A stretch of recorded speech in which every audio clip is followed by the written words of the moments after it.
Olá, seja bem-vindo ao Empreendedores.pt. Hoje estou à conversa com o Pedro Sousa, fundador e CEO da Academia Pedro Sousa e da Porta Dance. Pedro, muito obrigado pelo teu tempo e ainda por cima, tens sido uma inspiração para mim, porque nós conhecemos há muitos anos.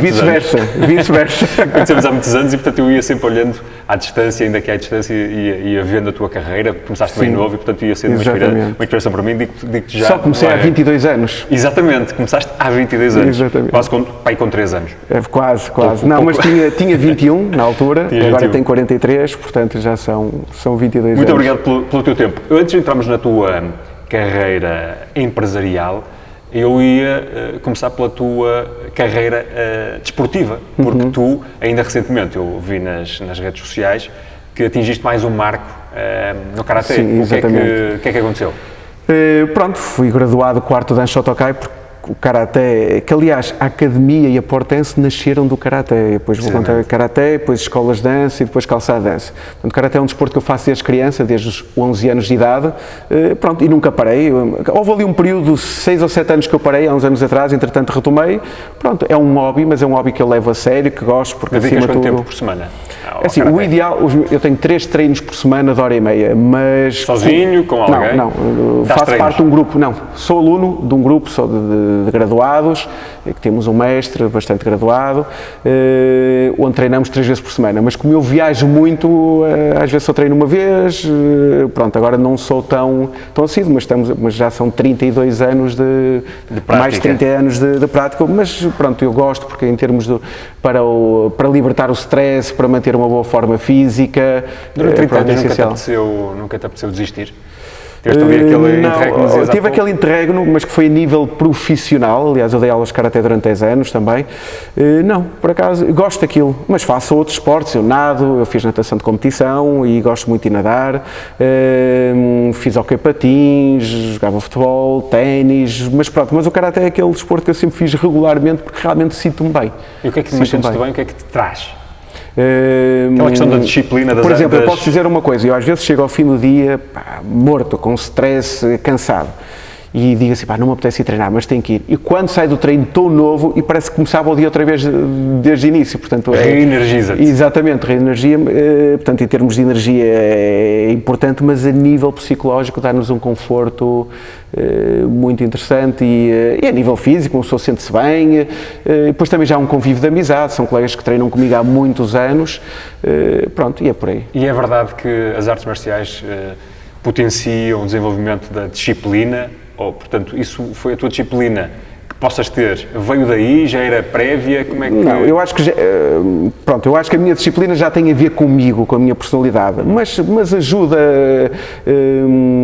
porque o Karaté obriga muito à introspeção, a sabermos estar sozinhos, e um líder tem que saber estar sozinho também, porque muitas vezes decidimos sozinhos, mas sim, dá-nos a disciplina, não desistir, a resistência física, psicológica, sem dúvida que ajuda. E aquilo começou como um hobby, aos 11 anos, estavas tu longe de imaginar que ia ser o teu primeiro negócio, imagino eu. Exatamente. Como é que foi isso?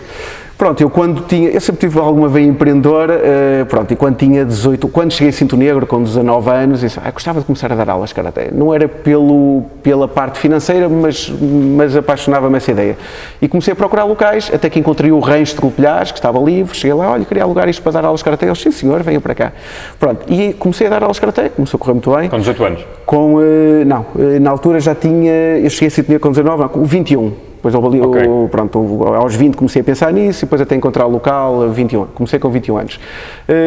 E entretanto eu fazia dança como aluno numa outra escola e vi o potencial da dança. Se eu já tenho aqui um espaço, Karaté, vou se calhar pôr um anúncio e chamar professores de dança. Mas espera lá, tu nessa altura já estavas a dar aulas de Karaté? Já tinhas aquele espaço? Já tinha aquele espaço, portanto quando tinha exatamente 21 anos comecei a dar aulas de Karaté. Eras aluno de dança? E era aluno de dança, exatamente, noutro sítio.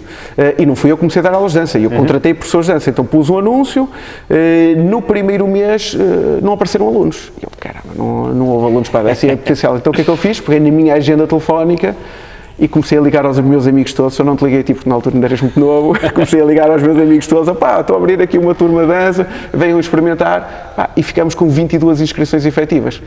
Depois fui para Espinho, na altura para os Bombeiros Voluntários de Espinho, que já era um local mais central, e a turma seguinte já teve 35 alunos. Mas mantiveste aquela primeira turma? Mantiveste aquela dos 22, abriu-se outra de 35 e eu comecei a ver, isto tem potencial.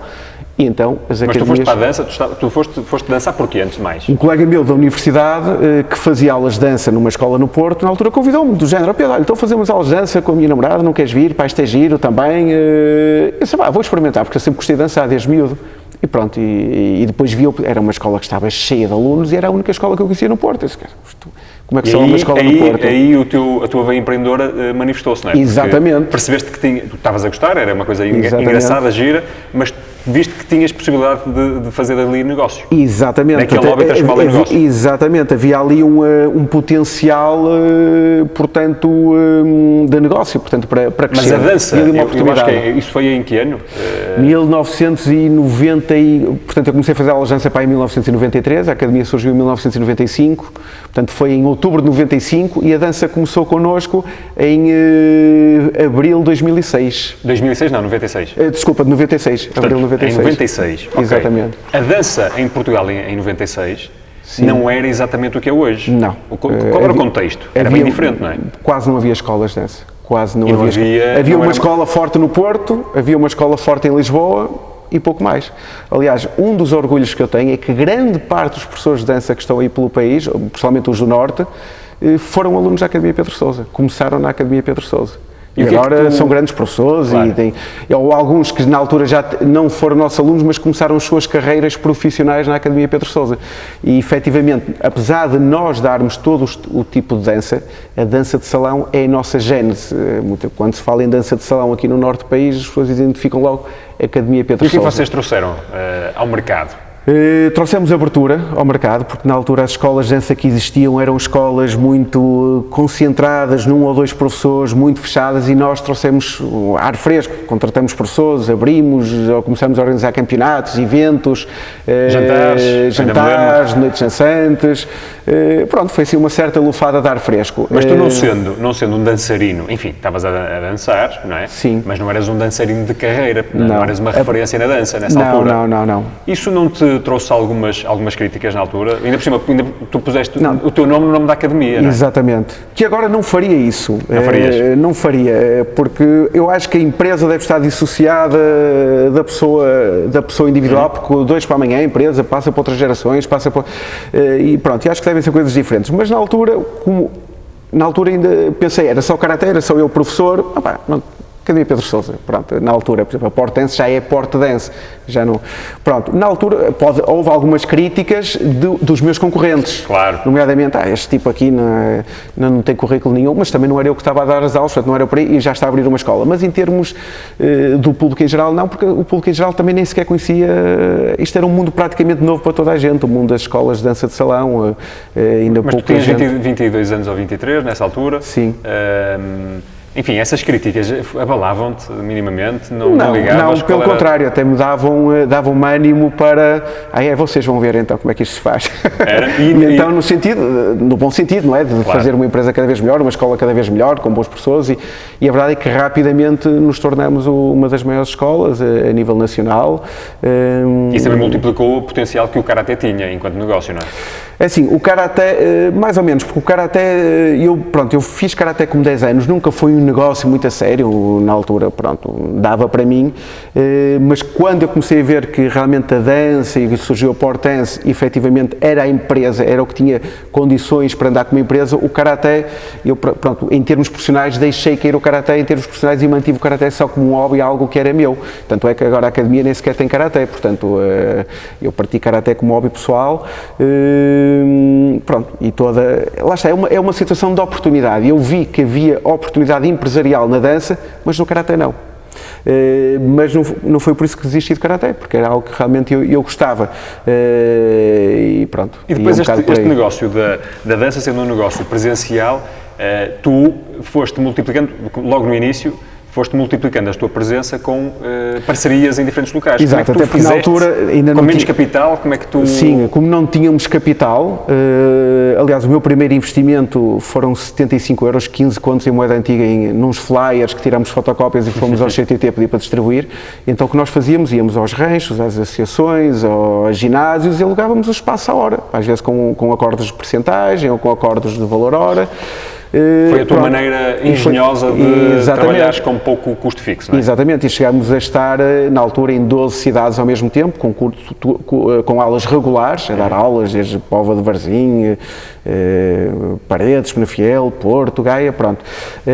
Na altura esse era o nosso modelo de negócio. E não havia muitas outras escolas que tivessem essa dispersão geográfica, não é? Não havia. E hoje, tens essa dispersão na mesma? Concentraste mais? Hoje concentramos em polos próprios, porque assim, também com o tempo tornamos mais exigentes e comecei a ver que se calhar as instalações que às vezes usávamos não teriam as condições que nós queríamos, passamos a abarcar muito mais atividades para além das danças de salão, balés, hip-hops, teatros musicais, por aí em diante, pronto, e então agora optamos por usar espaços próprios. Estamos abertos na mesma a parcerias e damos aulas em colégios e colaboramos com a Câmara de Gaia, com a Academia Sénior de Gaia, mas já não procuramos esse modelo de negócio. Portanto, o nosso modelo de negócio é espaços próprios e trabalhamos os nossos espaços próprios. Onde é que são os teus espaços próprios? Atualmente temos em Golpilhares, que é onde estamos, a nossa sede, na Ariosa, Lessa do Balio, no Centro Empresarial da Leonesa, e em Valongo. Queres-nos guiar para o espaço onde estamos agora, porque é de facto um espaço com umas dimensões e umas características muito peculiares. Exatamente, sim. Pronto, este é um espaço que acaba por ser misto, que congrega a Academia Pedro Sousa e a Porta Dance, depois não sei se o cameraman vai mostrar aí, calculo que sim, para fazer umas imagens. Pronto, foi uma forma engenhosa, arranjamos forma das caixas, a cor das caixas, ligarem também um bocadinho com a cor do ambiente, e depois como os alunos também são clientes da Porta Dance, portanto vimos toda essa lógica de atuação, e no mesmo espaço temos os escritórios, temos a parte das aulas de dança, temos a parte de armazenamento da Porta Dance e adquirimos agora o armazém ao lado para continuarmos a crescer, pronto, e vamos ficar agora com uma área de 1000 metros quadrados e pronto, estamos... A Academia Pedro Sousa começou com Karatê, passou para a dança, como escolas de dança e agora Porta Dance. O que é isso da Porta Dance? Como é que surgiu essa ideia? A Porta Dance surgiu logo quase nos inícios da Academia, para aí 2 anos depois de ter começado com a Academia, quando os professores e alunos me começaram a pedir sapatos de dança e a perguntar onde é que se compra sapatos de dança, porque em Portugal praticamente ninguém vendia sapatos de dança. 2 anos depois da Academia? Mais ou menos, portanto eu comecei em 95, a partir de 97, 98, começaram a pedir sapatos e eu, na altura, comecei então a representar algumas marcas, uma marca italiana, uma marca portuguesa. Fui vendendo.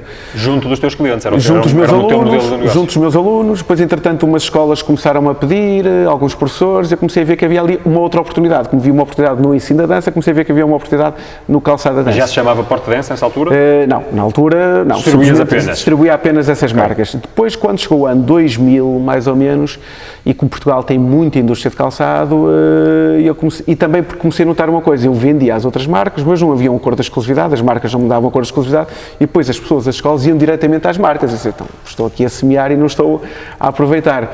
E então fiz uma proposta na altura a uma fábrica para começar a produzir sapatos da nossa autoria, com a nossa marca, e foi quando surgiu o Porta Dance, que foi Porta de Portugal, de Porto, mais Dance, e gostei muito do nome, logo à primeira e ficou esse nome, pronto, e a partir daí a Porta Dance surgiu.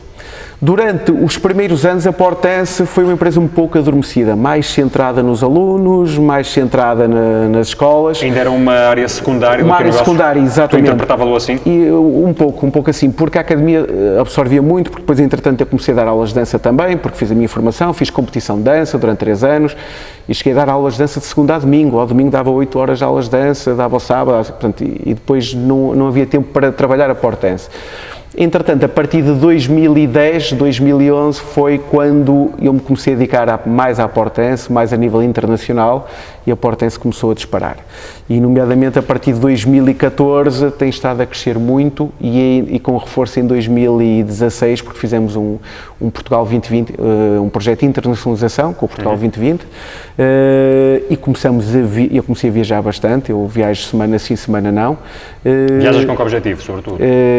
Faço 2 tipos de viagens de prospecção e as viagens de feira. Portanto, por exemplo, de novembro até agora fizemos 7 feiras, em que temos stands, Itália, França, Canadá, Inglaterra, portanto fizemos feiras e faço muito viagens de prospecção em que vou a uma determinada cidade, vou visitar os meus clientes, quem já é cliente, que são lojas de dança, portanto nós a nível internacional vendemos às lojas de dança, não às escolas nem aos particulares, também se pode vender, mas não é o nosso foco. Lojas de dança é o quê? São lojas especificamente, exatamente, que só vendem dança, desde calçado, vestuário, acessórios, e só na Europa teremos 1.500 lojas de dança, por exemplo, e nos Estados Unidos outras 1.000 e tal lojas de dança. Claro que depois dessas temos que separar o trigo do joio, as que trabalham bem serão bastante menos. Mas o teu objetivo, tu quando fazes essa prospecção, procuras o quê? Vais descobrir essas lojas, teu cliente final? Vais procurar distribuidores? Como é que trabalhas? Não, exatamente. Vou procurar essas lojas. Nós tentamos trabalhar diretamente com as lojas, porque o meu nicho de mercado não sentimos a necessidade de distribuidor. É assim, se eu não viajasse, ou se eu não gostasse de viajar, ou não tivesse disponibilidade para viajar, aí teria que ser como distribuidor. Tenho vários colegas meus, que são empresários de artigos de dança, de outras áreas, e que não viajam tanto como eu, e então tenho que ter distribuidores. Mas como eu gosto de viajar, e gosto de conhecer diretamente o meu cliente cara a cara, não tenho sentido essa necessidade. Isso mas para fora da Europa já preciso. Qual a vantagem de tu conheceres os teus clientes cara a cara? Primeiro cria-se uma relação pessoal, que é muito importante no negócio. Os negócios vivem de relações entre pessoas e os negócios, apesar de serem racionais, também são muito emocionais. Nós trabalhamos com quem gostamos de trabalhar, e podemos trabalhar com uma pessoa que não gostemos muito, mas o negócio nunca cresce muito para além disso, a não ser que não haja alternativas. Portanto, a primeira coisa é criar essa relação pessoal, que eu acho que é muito importante. Depois, gosto de ter em primeira mão a opinião dos meus clientes, o que é que eles consomem, o que é que eles não consomem, o que é que eles valorizam, que feedback é que nos dão. Muitas vezes a darem o feedback ao distribuidor, o distribuidor pode não nos passar a mensagem da forma mais correta, ou muitas vezes os distribuidores vendem várias marcas. Portanto, tem a ver com o feedback em primeira mão e com a criação da relação. Por exemplo, posso ser que o meu top 20 clientes praticamente posso chamar amigos. Como é que tu crias essa relação? Acho que isso é interessantíssimo. Concordo em absoluto, já agora. Exatamente. Por mais Skype que exista, WhatsApp e coisas do género, não há como o cara a cara, não é? Como é que tu te preparas para esse processo de ligação com as pessoas e de desenvolvimento dessas relações? Há alguma prática especial que tu sigas? Não, acima de tudo uma pessoa tem que ser genuína. Verdadeiro, sincero, simpático. A pessoa do outro lado tem que gostar de estar connosco. E se nós não formos genuínos, portanto, a pessoa vai notar. Segundo, eu não vou com a pressão de que tenho que vender. Não, eu vou ter com o meu cliente, aliás, já tenho clientes que são amigos e quando vou às cidades eles vou visitá-los e que não trabalham com a minha marca. Portanto, mas acredito que um dia virão a ser. Mas essa pressão essa não pressão de vender ajuda muito. É um fator fundamental. Para mim, eu no início, as primeiras viagens ia com aquela pressão, vou fazer esta viagem, vai ser cara a viagem, vou gastar hotel, tenho que trazer encomendas, depois não trazia, aquilo deprimia-me um pouco. Mas depois comecei a perceber que é um trabalho de construção de relação. A partir do momento que, eu costumo dizer que em média, a partir do momento que há a primeira visita até que há a primeira venda, passam 6 meses. Claro que haverá clientes que encomendam se calhar imediato, outros 2 meses depois, outros vão demorar 1 ano, portanto não vou com essa pressão e tento levar valor acrescentado ao lojista. Falo inclusive sobre marcas da concorrência, digo feiras onde eu estou, que era importante eles irem visitar, apesar que sei que eles ao irem visitar essas feiras vão ver também os meus concorrentes, mas tento ser uma espécie de um consultor? Um consultor também para eles. E aquilo cria ali alguma confiança, eles não sentem e não lhes cria também a pressão deles, do género, eu não vou receber este tipo porque não lhe quero comprar e depois não, começa a haver ali uma relação e eu não passo essa pressão de querer vender, até porque felizmente, principalmente agora nesta altura, a Portense está muito bem, está a crescer. E tu nesses 6 meses, desde o primeiro contacto até a primeira encomenda, em média, exato. O que é que fazes? Fazes alguns depois follow-ups? Esse follow-up já não é tanto feito por mim, é mais feito aqui pelo pessoal do escritório, a nível de e-mail, de telefone. Claro, quando eu sinto que também é importante um follow-up meu, também faço, também tento ligar ao cliente, mas esse follow-up já é depois mais aqui com o pessoal da logística. Mas pronto, eu tento sempre... Mas tu pessoalmente mantens essa relação ou só abres o caminho? Não, mantenho, porque assim, eu tento sempre visitar os clientes pelo menos 2 em 2 anos, fora aqueles que vão às feiras, e então estou com eles nas feiras. Isso não tenho oportunidade, tento pegar no telefone, ligo com eles, falo com eles, mas... Agora, também vou ser sincero, há realmente um forte investimento no início, porque tem que ser criada uma relação. A partir daí depois há uma manutenção, também não vamos estar a incomodar o cliente sempre a ligar-lhe, claro, ou com telefonemas, mas há um acompanhamento. No período de Natal, a pessoa manda sempre umas lembranças, ligo, manda um e-mail. Sempre que eu vejo que um cliente desses manda-me uma encomenda, porque eu recebo sempre uma cópia das encomendas todas, mando logo um e-mail a agradecer, que seja uma encomenda interessante, mando logo um e-mail a agradecer, pronto. Tenta-se manter um pouco. E tu és um empresário do calçado sem teres fábrica de calçado. Exatamente. O que é uma coisa muito normal. Grande parte das marcas e muitas marcas conhecidas não têm produções próprias, portanto, subcontratam as produções. E assim evitas mais uma vez o investimento à cabeça e também tens custos fixos mais controlados, não é? Exatamente. Então, o que é que tu fazes no processo? Ok, já percebemos que fazes o trabalho comercial, estabeleceres, enfim, canais com cliente, mas onde é que tu trabalhas mais? É assim, nós temos a parte criativa. Ok, isso é teu.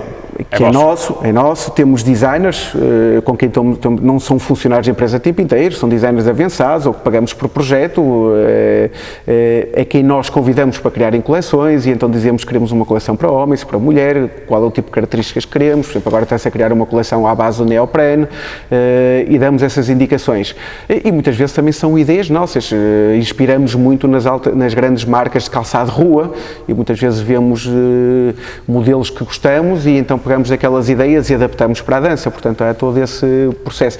Mas o não termos fábrica não é uma opção própria, foi uma opção na altura porque não tinha fábrica, então começamos a subcontratar a produção e não está fora de hipótese um dia no futuro termos também alguma produção nossa. Mas tu as produzes onde? Nós trabalhamos com 5 fábricas portuguesas, tudo feito em Portugal, made in Portugal, apesar de termos tido propostas, inclusive de Itália, de fábricas que querem produzir para nós, mas sem deixar de trabalhar com as outras fábricas com que trabalhamos, até porque nós são relações já de há muitos anos e gosto muito de trabalhar com essas fábricas, e eu vi alguma vantagem com o tempo e se calhar ter uma pequena fábrica nossa, onde nós pudéssemos fazer experiências com modelos, com materiais e também para me sentir um pouco industrial também de calçado. Até um projeto que está aí na calha, porventura? Pronto, há aqui alguns projetos, pronto, para já ainda é um bocadinho cedo para estar a falar perante as câmaras, mas pronto, mas não é certo, eu poderia avançar um pouco por aí, poderia não avançar, pronto. Para já estou muito satisfeito com os meus parceiros, trabalham muito bem, as fábricas trabalham connosco, há uma relação já de bastante amizade. A Portense está a crescer, é conhecida no mercado num mercado com uma marca de grande qualidade, grande design, de um grande profissionalismo. E vocês estão mais presentes, vendem mais cá para Portugal ou para fora? Nós vendemos mais para fora. Pronto, Portugal é um mercado muito pequeno, aliás as nossas vendas só 3% é que são em Portugal, portanto 97% são exportação, é verdade, sendo os nossos principais mercados Finlândia, Alemanha e Itália, são os nossos mercados principais. Tens um prazer especial em conseguir vender calçado para a Itália? Uma vez que é a terra do calçado. Sim, as pessoas às vezes ficam admiradas com isso. A Itália é a terra do calçado e vocês estão a vender lá. Claro que o nosso é um calçado específico, um calçado técnico de dança, enquanto a Itália é mais o calçado de moda. Quando referem isso sinto um gozo especial, mas para mim é igual vender para a Itália ou para a Alemanha. Eu acho muito curioso como é que tu te metes no negócio do calçado, não tendo histórico no calçado. Como é que foi o teu processo de aprendizagem para entrares nesta área? Ora bem, como era calçado técnico de dança e eu entretanto também já era dançarino, já competia, já dançava, eu sabia o que é que o sapato de dança tinha que ter. E na altura aliás, quem começou a produzir para mim era uma fábrica que também já produzia para outra marca, na altura, já produzia sapatos de dança. Portanto, nesse sentido, também já havia algum know-how dessa fábrica, havia know-how do nosso lado, mas na altura começou por se fazer umas brincadeiras, encomendar 10 pares, 15 pares para os alunos e pronto, foi um bocado, e eu, apesar que eu não tinha grande know-how técnico do sapato em si, pronto, agora já começo a ter. Isso aqui foi tentativa e erro, foi gastar dinheiro mais que o que devias porventura? Sim, tentativa e erro, sim. Muitos dos modelos que nós calçávamos e como eu também dançava. Essa tua dimensão de dançarino e de teres um laboratório depois de clientes e de professores foi fundamental para o sucesso da Porte Dance? Sim. Aliás, lá fora, se for lá fora, muitas das marcas dizem que a Porte Dance é uma marca direcionada para os profissionais de dança, quando se diz profissionais, não para os alunos do social, para os profissionais, porque é uma marca de grande qualidade e de grande nível técnico, apesar que não é o nosso objetivo é que a marca esteja aberta a todo o mercado, mas sem dúvida que ajudou muito, porque eu constantemente, e continuo a dar feedback constante às fábricas, por exemplo, estou a usar sapatos de dança agora também, estou constantemente a dar feedback, quero sapato mais flexível, quero mais assim, quero mais assado, e o feedback dos meus clientes. De dança, já agora, estamos aqui a falar de sapatos de dança, para quem nos vê como eu, que não percebe nada de sapatos de dança, como é que é um sapato de dança? Que características é que deve ter? Primeira característica, o sapato de dança tem que ser um sapato flexível e confortável, porque estamos a falar de um sapato em que eu costumo dar o exemplo, o sapato tem que ser como uma luva. Nós, quando calçamos uma luva, temos ali os dedos todos direitinhos, mexemos, a luva portanto, é uma cópia do nosso movimento da mão, e com os pés é igual, porque o dançarino usa pontas, usa a parte dentro do pé, a parte fora do pé, portanto, usa o pé em toda a sua plenitude, e então tem que ser um sapato que seja altamente moldado ao pé, flexível, ao mesmo tempo resistente, que muitas vezes é complicado, porque ao fazermos um sapato muito flexível e moldado ao pé, exatamente, acaba por ser um sapato também mais frágil, porque usamos peles muito macias, tudo muito macio, e muitas vezes há pessoas que nos confrontam, o sapato só nos durou 6 meses ou 1 ano, é normal. Por exemplo, se for um sapato de rua não é normal, agora um sapato de dança com toda a pressão a que é submetido e com os materiais nobres e macios que usa, não é um sapato de rua, não é um sapato de rua.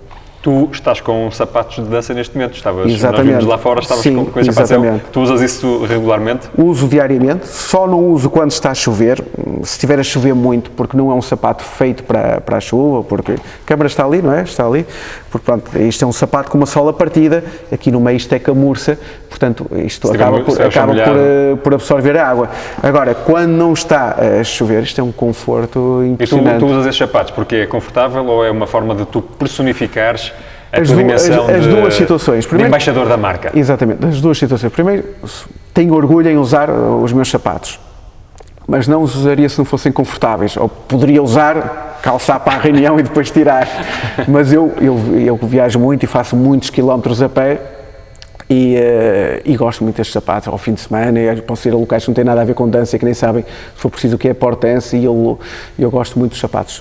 E tenho várias pessoas, vários clientes que não são alunos de dança, e já se renderam e que usam Porte Dance ou conforto. Efetivamente isto é quase uma pantufa, é uma luva, e nesse sentido é muito confortável. Pedro, voltando aqui um bocadinho ao negócio do sapato, que tem alguma curiosidade, porque estamos aqui, as pessoas talvez não vejam, depois vamos tirar aí umas imagens, tu estás aqui com um estoque grande de calçado. Isto é uma atividade que exige um capital, enfim, parado, bastante significativo. Pois, uma vez que não temos produção própria, o nosso grande investimento acaba por ser em stock, porque, nomeadamente, apesar que mesmo que tivéssemos produção própria, teríamos que ter grandes níveis de stock, porque o sapato dança é um sapato que é muito manual e não se faz de um dia para o outro. Aliás, nós, desde que colocamos uma encomenda à fábrica até que nos entregam, passam 60 a 90 dias. E o nosso cliente quer os sapatos para ontem.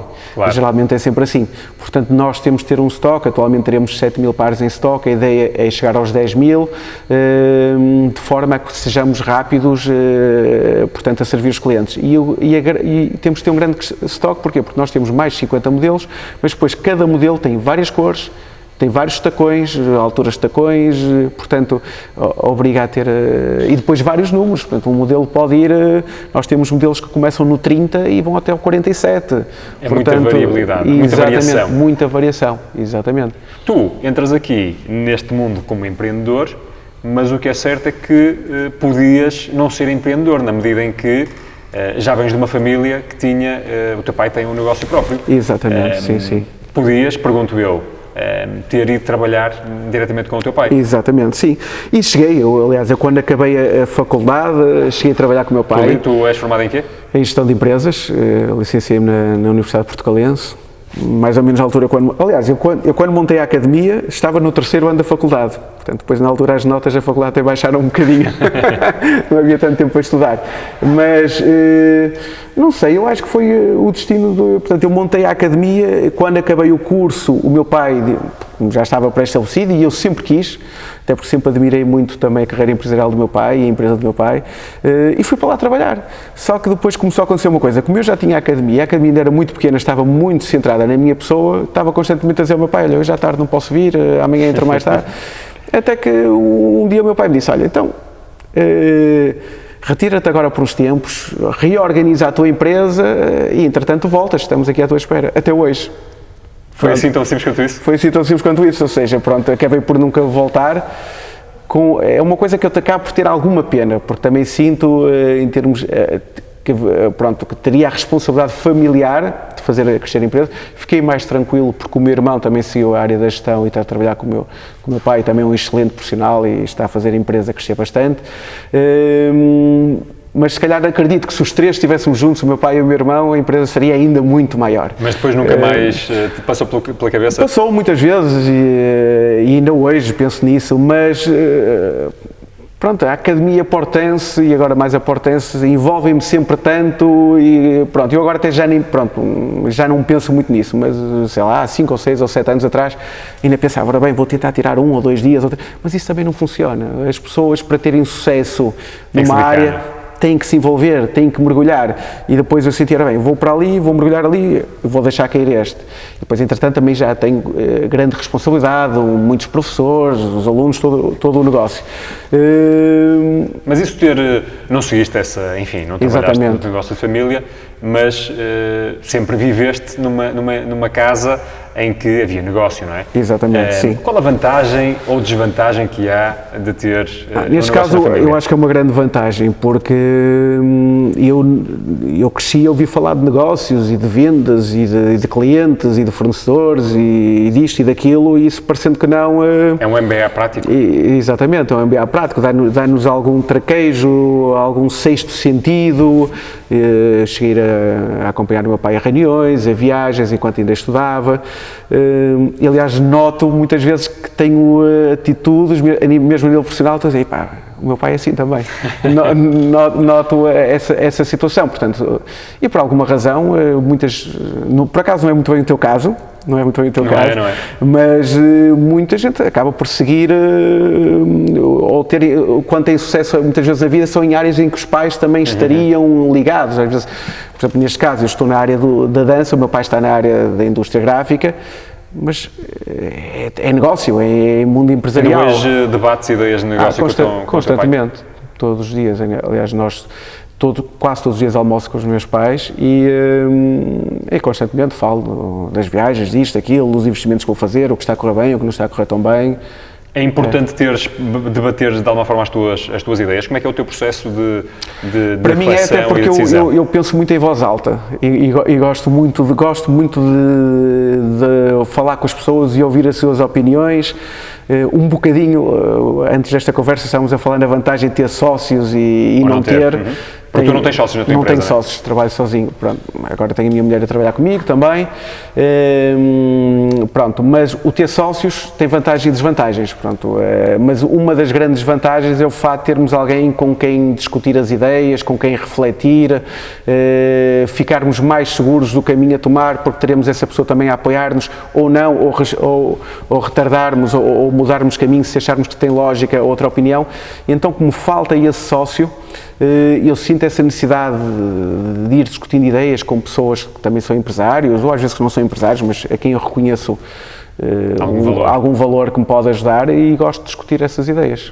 E também porque já a minha personalidade eu sempre fui muito livre aberto, eu nunca fui uma pessoa de segredos, não, sempre fui livre aberto. Tu és alguém que está sistematicamente a ter ideias, tipo uma nova ideia para fazer uma coisa, um novo projeto, etc.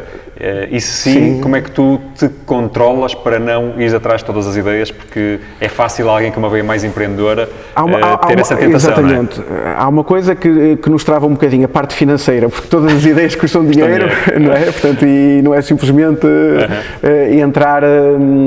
não, mas tento validar também o projeto de negócio. Portanto, quando tenho uma ideia, tento fazer um pequeno projeto de negócio e tentar perceber se aquela ideia tem pernas para andar ou não. Apesar que hoje em dia as minhas ideias têm mais a ver com o negócio que eu já tenho, em aperfeiçoar o meu negócio, em escalar, em ver como posso chegar mais facilmente aos meus clientes, um pouco por aí. Mais do que... Entras a tentar inventar coisas novas. Exatamente. Portanto, o teu caminho está mais ou menos traçado. Sim, o meu caminho é dança. Agora, eu já defini há poucos anos, eu tinha um bocado dessa forma de pensar de, ok, ter várias áreas de negócio, e acredito que sim, por exemplo, empresas que faturem muito e às vezes querem dispersar risco e querem apostar em setores que estão à espera que cresçam, mas eu nesta fase da minha vida, eu só vou investir naquilo que tiver a ver com dança. Por exemplo, já o pessoal a dizer, vamos investir em imobiliário, agora os Airbnbs, comprar uns apartamentos, alugar, e na altura ainda me cheguei a sentir tentado, mas não, só vou investir no que tiver a ver com dança. O que não tiver a ver com dança, mesmo não que seja um bom negócio, procuras foco total, é isso? Procuro foco, não vou dizer que nunca se me surgirem uma oportunidade que ia, mas procuro foco total na dança. E agora com muito foco na área da port dance. As academias são um negócio que já está bastante maduro, que já funciona bem, funcionam sozinhos. Tenho a minha mulher a trabalhar mais agora a parte da academia e eu pessoalmente agora estou a investir mais na parte da port dance, da expansão internacional, efetivamente porque há uma grande oportunidade. E eu, sendo um empresário, procuro essas oportunidades no mundo que eu defini como sendo o meu mundo a nível empresarial, que é o mundo da dança, e então, sem dúvida... Até onde é que achas que podes levar a port dance? Ora bem, eu gostava que a port dance fosse, sem dúvida, eu gostava que a port dance fosse a marca líder a nível mundial na área da dança. Pronto, se for ambicioso, gostava que fosse a número 1, mas isso leva o seu tempo, mas não é impossível. Mas toda a longa caminhada começa com o primeiro passo, mas não é impossível. Nós na parte da dança de salão chegamos a número 1, na parte da dança de salão, nomeadamente a dança de salão social, em termos de número de alunos e de eventos, e mesmo em partes de competição, tivemos vários campeões. E na port dance eu acredito que possamos chegar a número 1, ou se não chegarmos a número 1, porque às vezes o ser número 1 é também subjetivo, mas estar ali sem dúvida na marca, exatamente, sendo uma marca líder em que as pessoas, ok, port dance é uma marca topo a nível de calçado de dança. Aliás, o nosso objetivo é mesmo sermos calçado topo a nível de qualidade. Por isso mesmo a port dance também tem aumentado, os sapatos port dance cada vez estão mais caros, ou pelo menos estão mais caros que no início, porque efetivamente também estamos a dirigir-nos para o segmento de qualidade. Foges da guerra dos preços. Fujo da guerra dos preços, porque a guerra dos preços, nós perdemos sempre alguém, há sempre alguém a fazer mais barato que nós, isso, e depois temos os nossos amigos chineses e Índias e Paquistão, conseguem sempre produzir muito mais barato, não é? Sempre muito mais barato. E, aliás, a primeira coisa, nas minhas reuniões, muitas vezes chego aos meus clientes e alguns perguntam, antes de começar com a reunião, posso saber os seus preços dos sapatos? Eu digo, a minha resposta é esta, somos caros. É logo, somos caros. E ela, são caros? Sim, porque nós trabalhamos alta qualidade e tal, pronto, ok, mas pronto, eu quero conhecer a sua coleção. Isso até aguça mais o apetite. E a partir desse momento não fala mais em preços. Portanto, nós assumimos que a port dance é uma marca cara, apesar que o caro pode ser barato, não é? Quando ligamos com a qualidade e com a inovação técnica, e a verdade é que eu acho que o mercado está nos produtos de qualidade, não é nos produtos caros, porque um produto caro que não tem a qualidade, pior ainda. Portanto, o ser caro ou barato tem que estar sempre associado à qualidade, ao design. Como é que tu promoves a tua marca? E ao serviço. O serviço é muito importante. E nós temos um serviço, desculpa fazer aqui um parênteses, que grande parte dos nossos concorrentes não têm. Tempos de entrega? Em termos de entrega, mas em termos de alta flexibilidade no modelo de negócio com os nossos clientes, ou seja, risco zero para os nossos clientes. Eles podem devolver sapatos a qualquer altura, eles podem fazer trocas a qualquer altura. Consignação, tens? Consignações. Por exemplo, se for um cliente que faça uma primeira encomenda e que paga, se não lhe tiver corrido bem, nós devolvemos o dinheiro, estamos a falar em lojas. Os clientes podem fazer experiência sem modelos novos. Pedro, queres experimentar? Mas os clientes aproveitam mesmo isso ou acaba por não nem sequer ser necessário muitas vezes? Não, muitas vezes não é necessário, mas nós fazemos com que os clientes aproveitem isso e vou dar um exemplo. Por exemplo, nós temos muitos clientes que encomendam os sapatos, 30, 40, 50 pares e pagam 100% dos sapatos. E nós dizemos aos clientes, não, encomende 100 pares e encomende o dobro e só nos paga metade, ou seja, o seu investimento vai ser o mesmo, mas tem o dobro dos sapatos. Qual é a vantagem para nós? É que o cliente, ao ter mais estoque, mais variedade, vai vender mais. E desde que começamos, mas sempre com aquela premissa, o cliente, mas eu estou a comprar agora 200 pares, eu sei que só estou a pagar metade, e se eu não vendo, não tem mal, o que não vendo, devolve.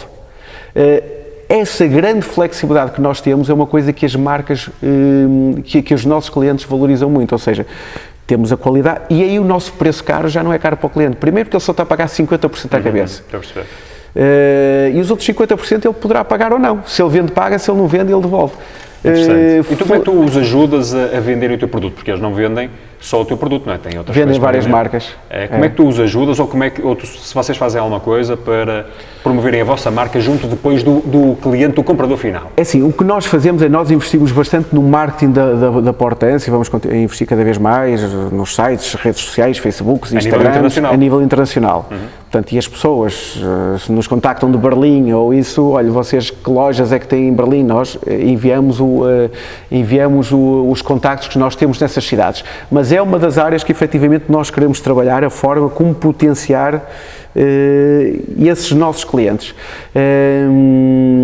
Acredito que ainda temos trabalho a desenvolver, mas efetivamente a questão de ter um sapato de qualidade e com risco zero para o cliente, aliás, eu quando abordo os clientes, são poucos os clientes, as lojas que não trabalham connosco, porque exatamente esse risco zero é muito interessante. É muito interessante para as lojas. Tu, no meio de tantas viagens e tantos países que vais... E desculpa aqui um parênteses, eu sou o primeiro a chegar a uma loja e se vejo lá modelos nossos antigos na prateleira, pergunto, porquê é que estão os modelos aí? Não estamos a vender. Então, mandem-nos para Portugal e peçam modelos atuais. Porque, entretanto, vocês vão vender mais depressa os atuais e vão encomendar novamente mais depressa. E nós, felizmente, não temos monos, porque como temos um mercado, nós temos 300 clientes ativos dos mais diversos países, e o que às vezes um país não gosta, o outro gosta, ou que uma loja não gosta, felizmente temos essa vantagem. Não temos um verdadeiro consultor, um parceiro do teu... Exatamente, aliás, eu termino as minhas reuniões de apresentação, eu termino sempre com uma frase: I don't want to be your supplier, I want to be your partner. Eu estou a dizer em inglês porque as minhas reuniões são sempre em inglês.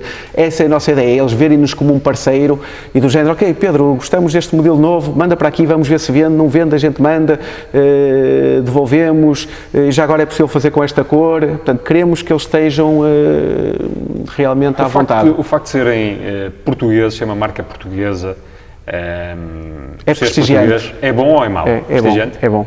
Já não fecha portas? Não. Sempre notaste isso ou é uma evolução nos últimos anos? É assim, eu também comecei a viajar mais nos últimos 3 anos, mas nota-se agora mais. Portugal, nota-se mais o bom sentido que Portugal é um país que está com bastante prestígio lá fora. Mas no calçado ou achas que é uma questão geral? Geral. Por exemplo, muitas vezes os clientes, os que gostam mais de política, estão a par que Portugal passou por aquela crise em 2012, 2013 e é muito admirado a forma como Portugal, apesar da Troika ter entrado e tudo, como é que Portugal deu a volta e conseguiu reduzir o seu déficit e tornar-se um mercado em crescimento. Tenho vários clientes que me referem a isso, que Portugal é admirado lá fora a esse nível, e depois, quando eles viajam, e tenho muitos clientes que já viram a Portugal, ficam admirados com as nossas infraestruturas, com os nossos hotéis, com as condições que nós temos, a simpatia, os portugueses já vão falando inglês, o profissionalismo dos sentes-te um pouco como embaixador de Portugal em cada um destes momentos? Tu vives isso? Vivo muito. Aliás, eu convido constantemente os meus clientes a virem cá, inclusive a Portense diz constantemente aos clientes, se eles vierem cá pagamos 2 noites de hotel.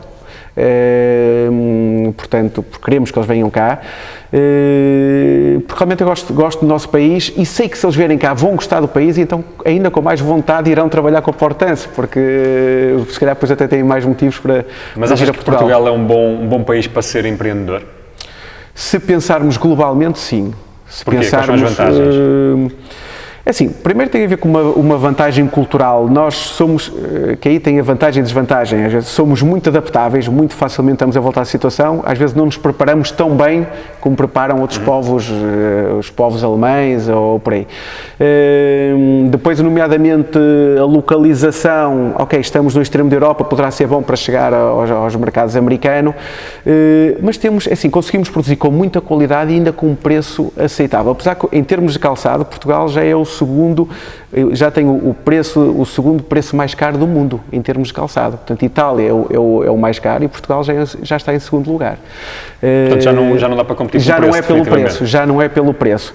Agora, é assim, eu digo, o Portugal ser bom para um empreendedor ou não, se calhar será melhor uma Alemanha, um país desses grandes, não sei, não tem comparação. Agora, eu não sinto que o fato de estar em Portugal é uma limitação. Para quem realmente trabalhar só o mercado nacional é porque o mercado é pequeno. Agora, quem pensar num mercado global, e hoje em dia uma empresa tem que pensar no mercado global. O mercado é a Europa, pelo menos. O mercado doméstico deverá ser a Europa. Que dicas é que tu dás a alguém que é empresário ou quer ser e que tem que abraçar o mercado internacional? Porque tu começaste num negócio claramente local e depois foste abrindo novos horizontes. Que processo é que as pessoas têm que fazer, mental e enfim, operacional, o que seja, para conseguirem realmente abraçar essas novas oportunidades? Eu, no meu caso, como fui eu que fui atrás dos clientes, às vezes há empresas que se internacionalizam quase sem quererem. Os clientes começam a procurá-las e começam a comprar e os distribuidores vêm ter com elas, os agentes. Não foi tanto o nosso caso. No nosso caso, eu fui atrás dos clientes. Mas o que eu costumo dizer, para quem se quiser internacionalizar, é viajar. Viajar não de férias, portanto, viajar também é bom, mas viajar no sentido, se a pessoa tem um produto, primeiro tem que ter um produto em que acredite, não é? Se não acreditamos no nosso produto e tem que ter a noção se é um produto que é bom ou não é. Se for bom, é pegar na mala e bater a portas, ir viajar e começar pelas grandes cidades, pelas capitais dos países e a partir daí a pessoa também começa logo a perceber, pronto, é a melhor forma de realmente abrirmos a nossa empresa ao exterior. Viajar não é para todos, porque estavas a dizer há bocado, se não me engano, viajas a cada 2 semanas, não é? Sim, em média. Por acaso, agora até viajei 2 semanas seguidas. Quais são os impactos que isso traz a nível familiar, que tens que acautelar de alguma forma? São bons, não temos que conviver tanto tempo com a mulher. Estou a brincar. Mas ora bem, tem que se acautelar um bocadinho, a pessoa não está tão presente com a família, pronto, com a mulher, com a filha, neste caso eu tenho uma filha, mas digamos que isso é o ónus, às vezes, é uma coisa que tens que da nossa explicar. Parte profissional, da nossa missão, sim, tem que se explicar constantemente à família. Muitas vezes a família porque não nem sempre percebe. As coisas têm o seu custo, isso é um dos custos que se tem que calcular. É um dos custos. Mas eu costumo dar o exemplo do atleta de alta competição. Um empresário também é um atleta de alta competição na área do empresário, na área empresarial. Em que o atleta de alta competição tem que treinar todos os dias, tem estágios, viaja, tem que lutar pelas suas medalhas e há muitos sacrifícios familiares. Qualquer atleta profissional. E o empresário é um atleta de alto nível também, em que tem que viajar, tem que passar dias fora, semanas fora, não trabalha 8 horas por dia, trabalha 12 ou mais, se for preciso acaba de jantar, vai para o computador, se for preciso estar a jantar e desliga-se toda a gente porque está como é que tu te preparas? Como é que é o teu dia-a-dia, pensando precisamente nesse processo e até pegando essa tua analogia com o atleta de alta competição, como é que é o teu treino? Como é que é a tua semana? Que rotinas é que tu tens, enfim, para fazeres acontecer tudo isto?